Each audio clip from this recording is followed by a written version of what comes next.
અંકલેશ્વર નગરપાલિકા દ્વારા શહેરને સ્વચ્છ બનાવવા આક્રમક ઝુંબેશ, 1290 વેપારીઓને નોટિસ અને હજારોનો દંડ ફટકારાયો। અંકલેશ્વર શહેરને સ્વચ્છતા સર્વેક્ષણ અને નિર્મળ શહેરની દિશામાં આગળ લઈ જવાના ઉમદા હેતુથી અંકલેશ્વર નગરપાલિકા દ્વારા ગત 10મી ડિસેમ્બરથી એક વિશેષ સ્વચ્છતા ઝુંબેશનો આરંભ કરવામાં આવ્યો છે। આ ઝુંબેશ અંતર્ગત પાલિકાનું તંત્ર એક્શન મોડમાં જોવા મળી રહ્યું છે। સેનેટરી ઇન્સ્પેક્ટર રઘુવીરસિંહ મેડા અને તેમની સક્રિય ટીમ દ્વારા શહેરના વિવિધ મુખ્ય માર્ગો, બજાર વિસ્તારો અને રહેણાંક સોસાયટીઓ પાસે આવેલી વ્યવસાયિક મિલકતોનું સઘન નિરીક્ષણ કરવામાં આવી રહ્યું છે। આ કામગીરી દરમિયાન અત્યાર સુધીમાં ગંદકી ફેલાવતા અને કચરાનો યોગ્ય નિકાલ ન કરતા અંદાજે 1290 જેટલા દુકાનદારોને વહીવટી નોટિસ ફટકારી કડક તાકીદ કરવામાં આવી છે। પાલિકાની સેનેટરી ટીમ દ્વારા માત્ર નોટિસ જ નહીં પરંતુ નિયમોનું ઉલ્લંઘન કરનારાઓ સામે દંડાત્મક કાર્યવાહી પણ હાથ ધરવામાં આવી છે। અત્યાર સુધીની તપાસ દરમિયાન સ્વચ્છતાના માપદંડોનું પાલન ન કરનાર એકમો પાસેથી કુલ 65,000 જેટલી માતબર રકમનો દંડ વસૂલ કરવામાં આવ્યો છે। પાલિકાની આ કડક કાર્યવાહીને પગલે જાહેરમાં કચરો ફેંકતા તત્વોમાં ફફડાટ વ્યાપી ગયો છે।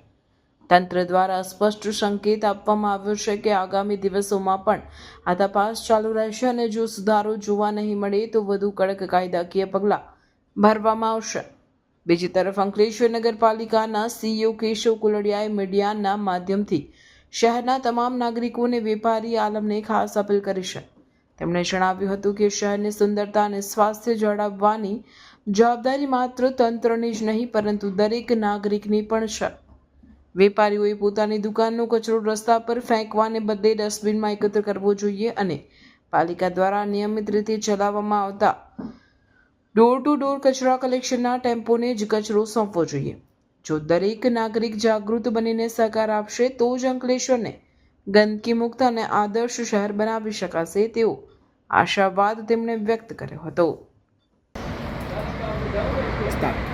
અંકલેશ્વર નગરપાલિકા દ્વારા શહેરને સ્વચ્છ બનાવવા માટે તારીખ 10/12 એટલે કે 10મી ડિસેમ્બરથી આ ઝુંબેશ શરૂ કરવામાં આવેલ છે। આજ સુધી લગભગ 1290 દુકાનદારોને નોટિસ આપવામાં આવેલી છે। દુકાનદારોને રૂબરૂ કોન્ટેક્ટ કરીને સમજાવવામાં આવે છે કે કચરો તમે દુકાન વાળીને કચરો બહાર ના નાખો, ડસ્ટબિનમાં નાખો અને અમારી ગાડી આવે કચરા એમાં જ કચરો નાખવા માટે અપીલ કરવામાં આવે છે।